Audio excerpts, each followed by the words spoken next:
vient nous plaider que la journaliste d'Envoyé spécial a passé du temps sur le quartier, a essayé de comprendre ce qui s'y passait, et c'est sa subjectivité, c'est son ressenti qui est ressorti à l'image. Or, lorsqu'on m'a été communiqué le contrat qui avait été passé entre France Télévisions et la société de production, la société de production, en accord avec Envoyé spécial, avait décidé d'intituler ce documentaire, ce reportage, La Villeneuve de l'utopie à l'enfer. De l'utopie à l'enfer. Donc montre, alors qu'à ce moment-là, la journaliste n'avait même pas mis un pied à Grenoble, n'avait pas mis un pied à la Villeneuve.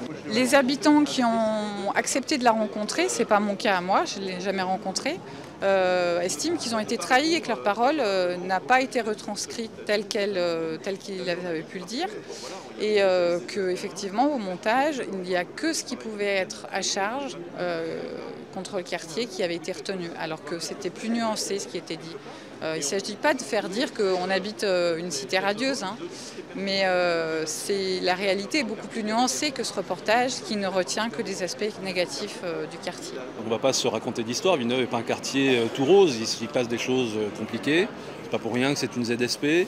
J'ai vécu de très près les événements de l'été 2010, donc je sais que c'est un quartier aussi qui peut connaître des moments très difficiles, avec des questions de sécurité qui peuvent être présentes, mais c'est aussi un quartier avec des réussites. Et je pense que malheureusement, ce type de reportage focalise et généralise uniquement sur les difficultés, d'où le sentiment de trahison que peuvent ressentir les habitants.